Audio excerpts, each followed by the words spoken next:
Bueno, hola a todos y todas, ¿cómo están? La idea es darles una brevísima bienvenida y contarles un poco, aprovechar la oportunidad para contarles sobre el trabajo de Amnistía Internacional acerca de la crisis climática, para ya dejarlos en manos de las chiques de Jóvenes por el Clima para trabajar en el taller de hoy.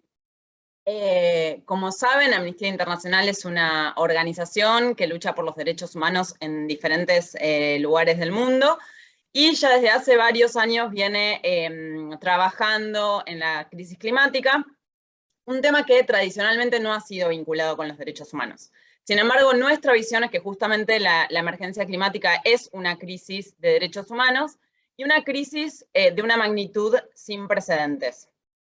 El cambio climático, como saben, amenaza el disfrute de todos nuestros derechos, de los derechos civiles, políticos, económicos, sociales, culturales, y no solo de nuestra generación presente, sino también de nuestras generaciones futuras, y por eso luchamos tanto por esto del cambio, de la crisis climática y de la emergencia que estamos atravesando. Estos derechos que nos atraviesan son variados: nuestro derecho a la vida, nuestro derecho a la salud, el derecho al trabajo, a la educación, a una migración segura. Todos nuestros derechos están involucrados con esta crisis climática. Y además, el otro componente de derechos humanos que está vinculado en nuestra visión también acá, es que la crisis climática, si bien nos afecta a todos, afecta a cada rincón del planeta, afecta de manera desigual. Es una expresión de las injusticias que ya las vemos todos los días, digamos, y que están profundamente arraigadas. Va a afectar la crisis climática, afecta la crisis climática a los grupos más vulnerables, a los grupos que han sido marginados y que sufren desigualdades estructurales, como las comunidades indígenas, como las mujeres, como las personas refugiadas, las personas migrantes, etc. Y por eso, desde Amnistía Internacional, hacemos este trabajo de crisis climática como una crisis de derechos humanos y luchamos para combatir estas desigualdades, digamos. Y es importante dejar en claro que como toda crisis de derechos humanos tiene también sus responsables. Entonces lo que pedimos, lo que exigimos, es que los estados deben extremar sus esfuerzos para combatir la crisis climática. Los estados tienen obligaciones internacionales al respecto, y como sabemos, al momento han hecho muy poco. Entonces nuestro trabajo de todos nosotros por exigir al Estado que cumpla con sus organizaciones es muy grande, digamos. Tenemos mucho por hacer para eso.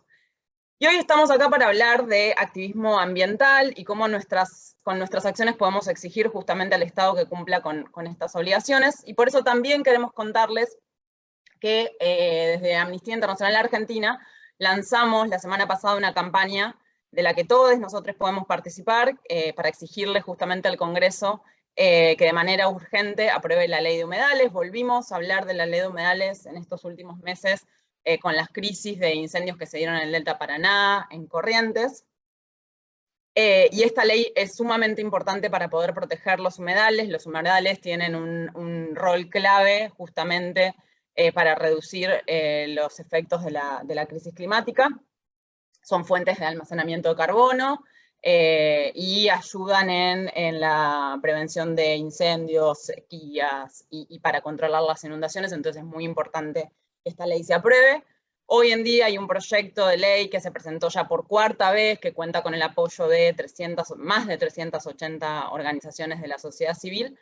Entonces vamos a estar exigiendo al Congreso que lo apruebe finalmente, y todos ustedes pueden participar en esta campaña justamente haciendo activismo ambiental, que es de lo que vamos a hablar hoy.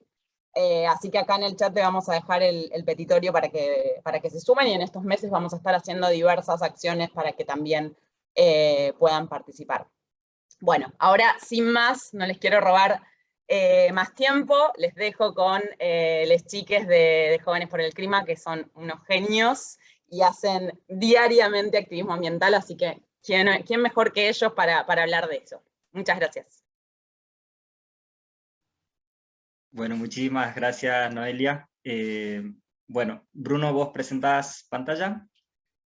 Mientras tanto, ahí está. Se ve, ¿verdad? Me hacen señas. Bien. Sí, perfecto. Bueno, muchas gracias. Bueno, comienzo presentándome y primero también agradeciendo, muy agradecido a Amnistía Internacional Argentina, que me encanta lo que hace particularmente. De hecho conocí a Jóvenes por el Clima también de la mano de Amnistía.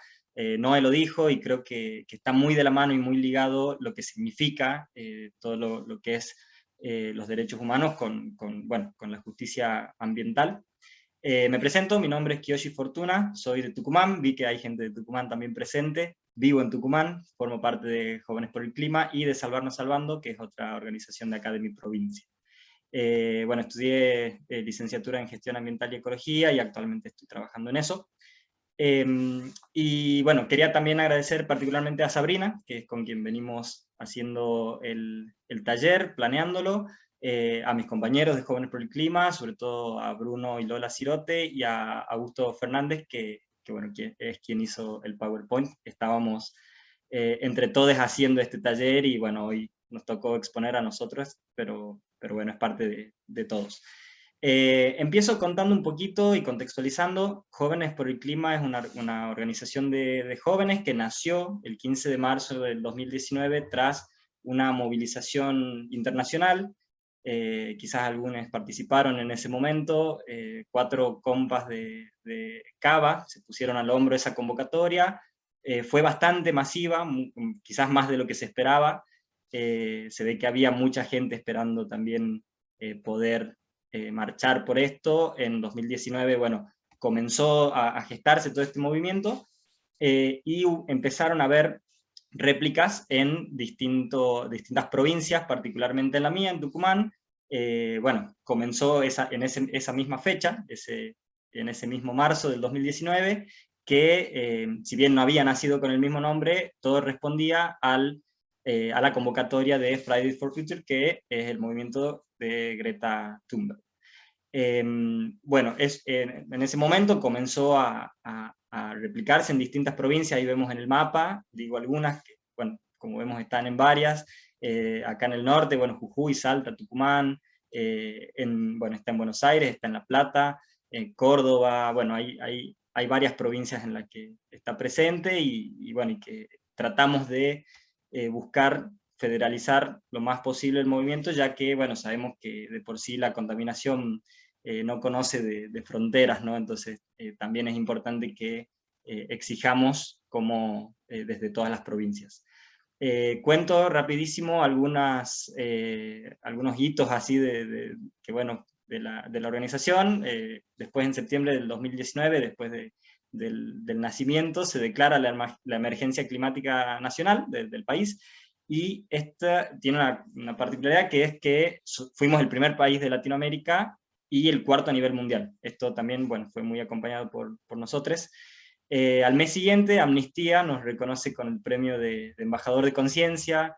Después uno de nuestros compañeros, Bruno Rodríguez, viajó a dar un discurso con Greta en la ONU. Bueno, participamos también muy activamente en la sanción de la ley de presupuestos mínimos del cambio climático, que me parecía importante nombrar, ya que, bueno, da los presupuestos mínimos para todo lo que tiene que ver con mitigación del cambio climático, es decir, reducir los gases de efecto invernadero, y por otro lado, la adaptación al cambio climático, que particularmente creo que es en donde tenemos que hacer mucho hincapié, ya que el cambio climático, como decía Noelia, nos va a afectar de manera distinta y sobre todo a las poblaciones más vulnerables. Ya después, en el 2020, bueno, participamos en campañas contra incendios en Córdoba, campañas también de recolección de firmas en Change por la ley de humedales, que lamentablemente seguimos pidiendo y exigiendo que se la trate y se le dé sanción. Y el acuerdo, la aprobación participación en la aprobación del acuerdo de Escazú. Esto me da pie a que hablemos de qué es el acuerdo de Escazú y por qué nosotros lo consideramos como una herramienta para el activismo ambiental, sabiendo más allá de que, bueno, hay muchas acciones individuales que se pueden realizar, pero consideramos que esta es muy importante y que quizás no está tan difundida como nos gustaría. Bueno, ahora, ¿qué es el acuerdo? Es un acuerdo regional sobre el acceso a la información, la participación pública y el acceso a la justicia en asuntos ambientales en América Latina y el Caribe. En su momento lo firmaron 24 países. El tema es que la ratificación se dio solamente en 12, lo cual, bueno, fue justo el número que permitía que entre en vigencia el Acuerdo de Escazú. Bueno, es un acuerdo que está elaborado por la CEPAL y adoptado en Escazú, que fue en Costa Rica, en marzo del 2018. Recién el año pasado terminó siendo firmado por países como, bueno, ahí dice Argentina, México, Ecuador, Uruguay o Nicaragua. Es regional, como recordemos, de Latinoamérica y el Caribe. Bueno, ¿qué busca el acuerdo? Es garantizar que las personas que podamos vivir en un ambiente sano, que es algo que también está en nuestra Constitución Nacional en Argentina, bajo el artículo 41. Si quieren después leerlo, me parece muy, muy importante, pero lo que da también el acuerdo es que brinda un artículo que habla específicamente de la defensa a quienes defienden, valga la redundancia, el ambiente. Entonces, lo que busca el acuerdo es garantizar el derecho a que todas las personas puedan vivir en ese ambiente sano, a la vez proteger a esas personas, y para ellos, bueno, los estados que lo ratifiquen deben garantizar entornos seguros y libres de violencia para el trabajo de las personas individuales, pero también para asociaciones u organizaciones que promuevan la protección, ¿no? Bueno, a su vez, también otro de los puntos fuertes que tiene el acuerdo es que tiene que garantizarse la participación pública y debe tener lugar cada vez que se hable de promover proyectos productivos que puedan ir en detrimento del ambiente. Hubo dos casos puntuales el año pasado, creo que fueron de hecho récord en el caso de en Buenos Aires, cuando se buscaba con un proyecto de Costa Salguero, que bueno, se estaba buscando privatizarlo y proyectos inmobiliarios, se llamó a la participación pública, hubo una participación muy masiva, histórica, y bueno, después salió como resultado que había un porcentaje alto de personas que no querían que eso suceda. Otro también que fue emblemático del año pasado fue el de las plataformas offshore, que también hubo participación pública. Bueno, hay que decir que esto no es vinculante, es decir, que no es que lo que salga de la audiencia pública vaya a garantizar que esos proyectos productivos no se hagan, pero realmente es una herramienta que tenemos como ciudadanía, y a la hora de avanzar el Estado con esos proyectos, bueno, tienen que explicar por qué no han tomado la voluntad del pueblo, digamos. Entonces, bueno, la garantía de que las decisiones mediadas por el Estado sobre actividades que pueden afectar al ambiente deben ser tomadas con la participación pública de la mano de los y las ciudadanos. Entonces, bueno, ahora le doy paso a mi compañero Bruno para que se presente, que siga contándonos un poco más sobre el acuerdo y cuál es la importancia. Bueno, hola, ¿cómo están? Muchísimas gracias por venir hoy. Muchas gracias a Amnistía y a mis compañeros de Jóvenes por el Clima que nos ayudaron a hacer este taller. Yo soy Bruno Cirote, soy activista en Jóvenes por el Clima y también tengo el orgullo de ser parte del grupo de jóvenes de Amnistía Internacional, aunque hoy esté en representación exclusivamente de Jóvenes por el Clima. Y bueno, como dije, soy de La Plata. La Plata, el foco de Jóvenes por el Clima, se unió al movimiento en el año 2021, o sea que tenemos poquito tiempo de funcionamiento. Pero bueno, cabe destacar que está buenísimo que podamos hablar de estos temas, porque también, como decía Noelia, creemos que la crisis climática y ecológica representa un problema de derechos humanos y tiene que ser tratado como tal. Y este acuerdo viene a ratificar eso un poco, viene a darnos herramientas para poder proteger los derechos humanos en cuestiones ambientales.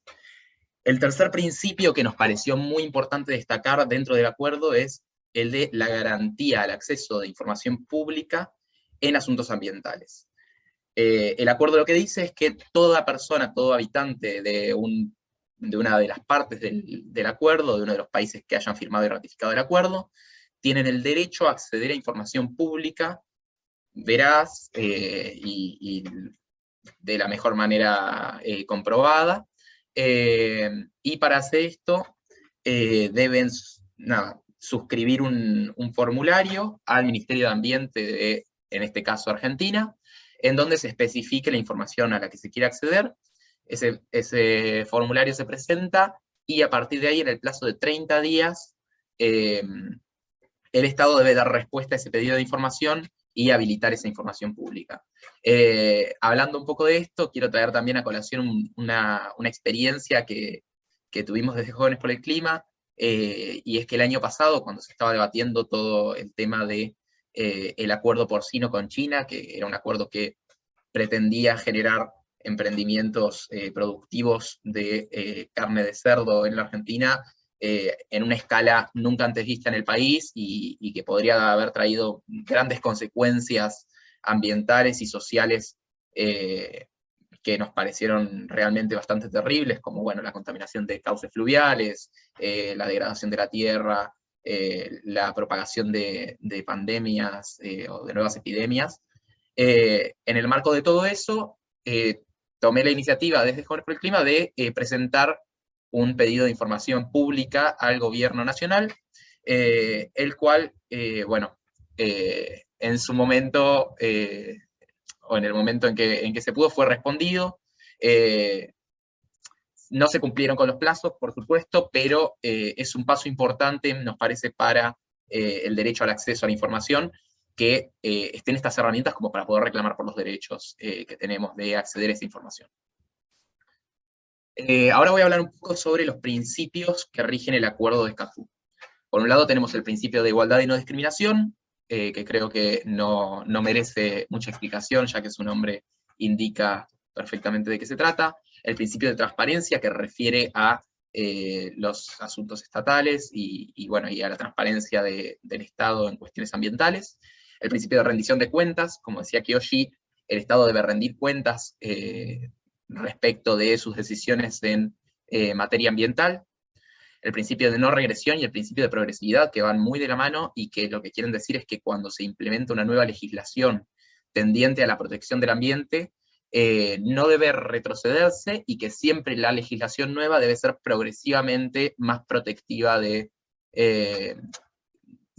ambiente.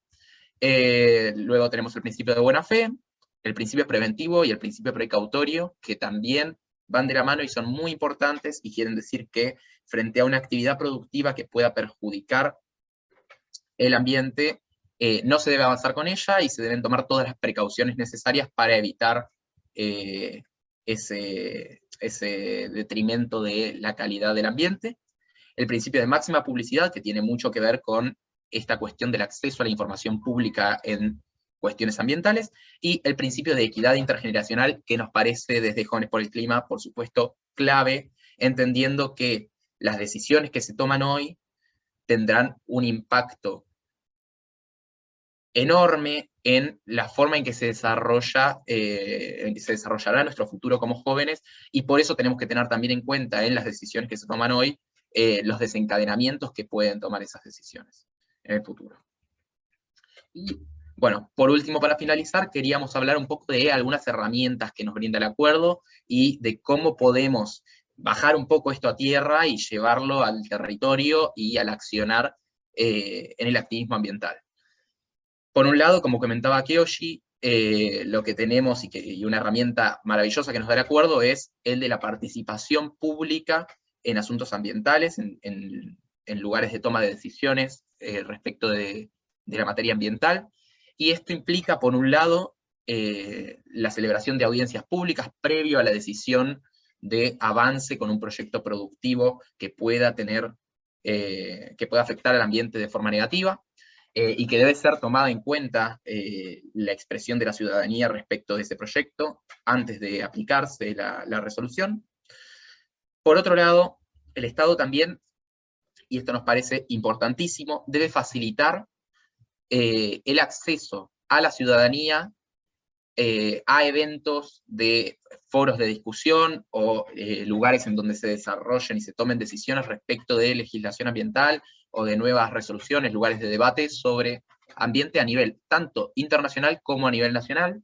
Y respecto de esto es muy importante también remarcar lo que se resolvió hace ya pocos días en la primera COP, en la primera conferencia de las partes del Acuerdo de Escazú, que se celebró en Chile, país que no ratificó ni firmó el acuerdo, pero que es un paso muy importante también que se haya celebrado allí para poder presionar al Estado a que adhieran al acuerdo, y allí se resolvió que deben haber 2 representantes de la ciudadanía en el espacio de toma de decisiones dentro del acuerdo y dentro de las futuras asambleas del Acuerdo de Escazú.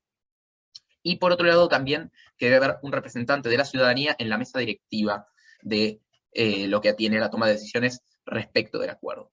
Lo cual es importantísimo porque es un paso fundamental en la adopción de medidas que tiendan a la participación pública y que tiendan a, bueno, el desarrollo de democracias más representativas y más participativas, podríamos decir.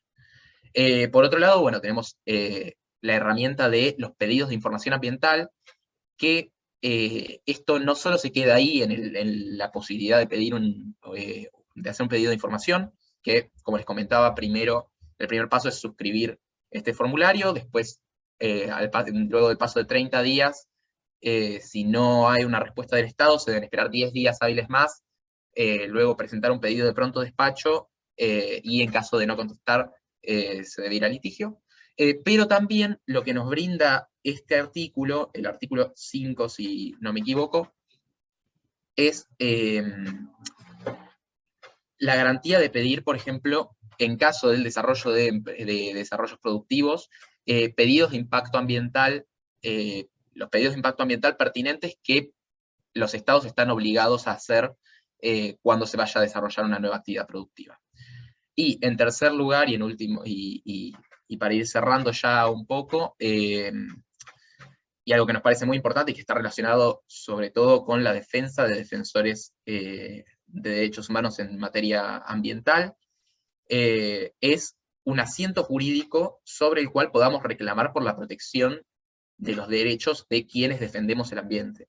Y esto es de vital importancia teniendo en cuenta también la situación latinoamericana, que es particularmente problemática a nivel mundial, y este acuerdo trae este artículo, el artículo 9, un recurso que antes no estaba contemplado en ningún acuerdo internacional, y por eso es tan novedoso y tan, bueno, y rompe paradigmas. Entonces, lo que nos brinda este acuerdo es la posibilidad de reclamar por los derechos de los protectores ambientales, que en Latinoamérica particularmente es el lugar del mundo donde más defensores ambientales se asesinan a nivel mundial cada año en todo el mundo, por supuesto, valga la redundancia.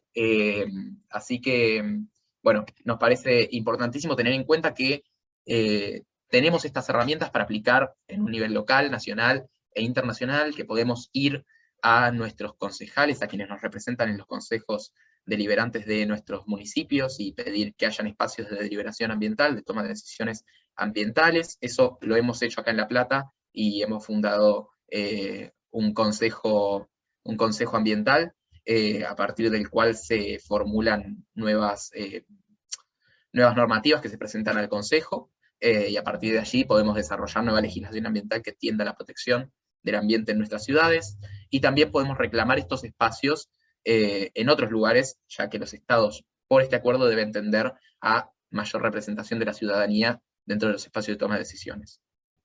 Y para terminar, también la herramienta que más nos parece la más importante de todas, que podemos hacer a nivel individual, es justamente la colectivización de la lucha ambiental, porque encauzar nuestra voluntad individual de cambio dentro de un movimiento que tienda a la pelea por nueva legislación ambiental, por la conquista de nuevos derechos ambientales, es lo mejor que podemos hacer: trabajar en conjunto, trabajar en grupo para la consecución de nuevos objetivos que nos ayuden en nuestra lucha ambiental y en nuestro activismo ambiental. Así que, bueno, eso es un poco lo que teníamos para decir, y sin más preámbulo, decirles muchas gracias por venir, muchas gracias por participar, y nos encantaría que ahora se puedan hacer algunas preguntas.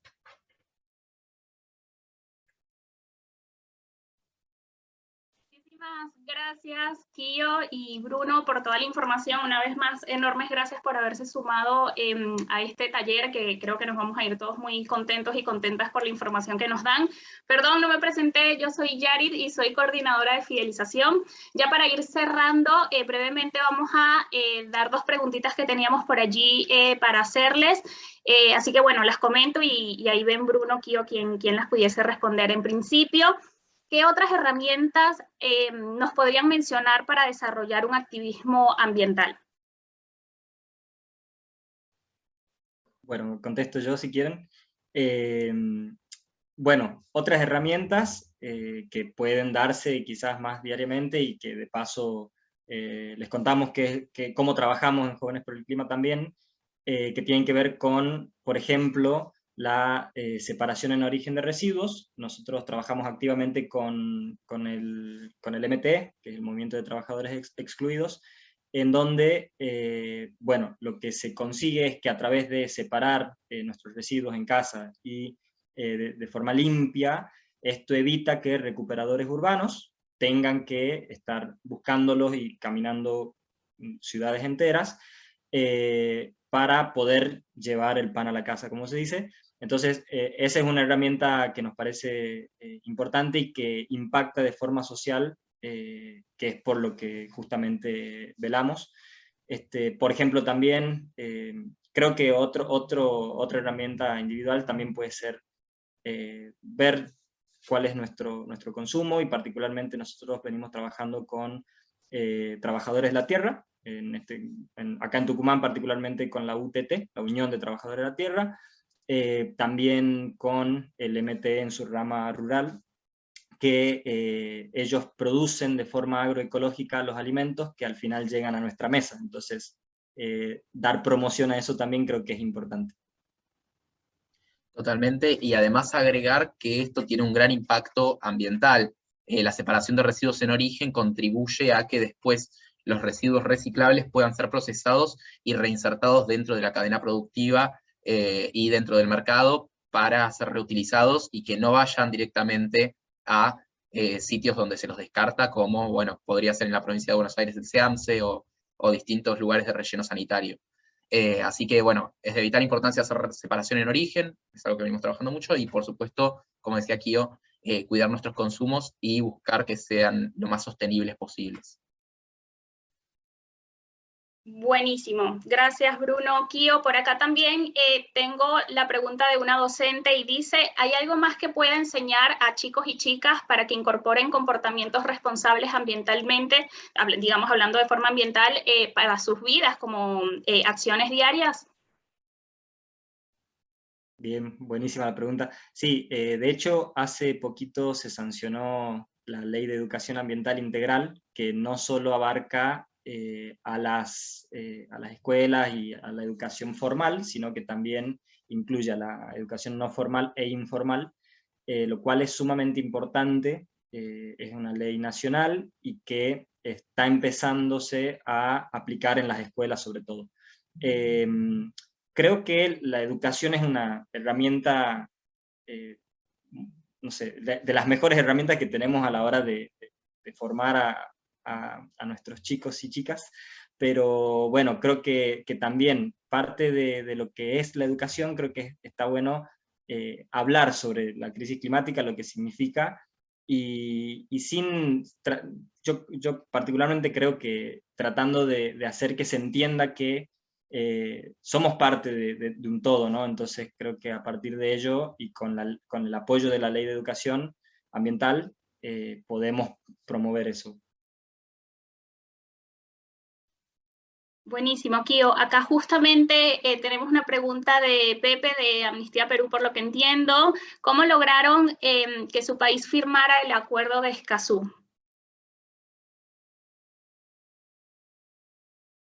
Quizás al menos dar como algunos datos claves que nos ayudó. Sí, bueno, contesto, no sé si Bruno después querés agregar algo. Creo que justamente la presión política hace mucho, salir a las calles, ahí leía que es algo importante.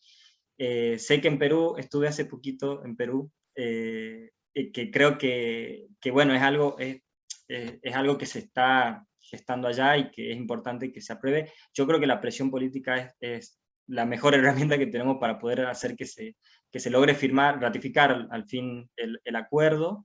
Y bueno, yo creo que es eso, como también generando conciencia. Sé que allá hay mucha disputa por eso, porque se habla de que es un acuerdo internacional que viene a frenar el desarrollo de Perú y de los países de Latinoamérica. Entonces, creo que lo más importante es hacer, bueno, que se entienda que no es eso, que no es esa la idea ni el espíritu del acuerdo, sino que es otro totalmente distinto.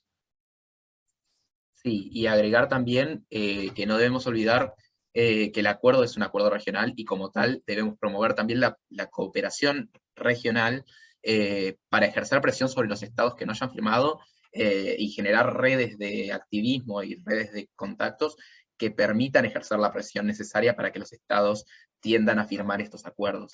Y por otro lado, me parece clave entender también que no hay una dicotomía entre desarrollo y cuidado ambiental, sino que van de la mano, porque lo que vemos también cuando analizamos bueno, los mapas de la distribución de la pobreza o los mapas de la distribución de la injusticia social, vemos que los lugares más devastados ambientalmente son también quienes las peores consecuencias del cambio climático y de la crisis ecológica sufren.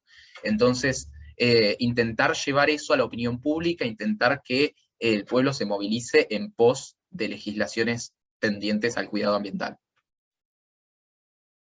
Excelente. Bueno, justo responde un poco el comentario también de Diego, que dice que es fundamental salir a las calles para escuchar nuestros reclamos y por ahí el arte como una herramienta para sensibilizar, que sin duda sabemos que es algo que hemos visto y llega, ¿no? Bueno, Bruno, Kio, Noé, gracias inmensa. Gracias por haberse sumado a este espacio. Sin duda ha sido un espacio de mucha información y provecho. Gracias una vez más a Jóvenes por el Clima, a Noé que nos acompañó, a Sabri por toda la organización. Gracias por supuesto también a todas las personas que se sumaron. Sepan que luego van a poder tener de todas maneras la grabación de este hermoso taller que ya estamos cerrando. Recuerden también que nos pueden ayudar a exigir al Congreso de la Nación que trate de manera inmediata la ley de humedales. Por ahí les dejamos en los comentarios el link. Y bueno, como les comenté, van a tener la grabación de este taller y ahí aprovechamos también de enviarles el link para que sigan firmando. Así que bueno, gracias inmensa. Nos vemos en una próxima oportunidad. Gracias por el apoyo y bueno, por haber asistido. Que tengan linda noche ya. Gracias a todos. Abrazo. Muchísimas gracias. Gracias, chao.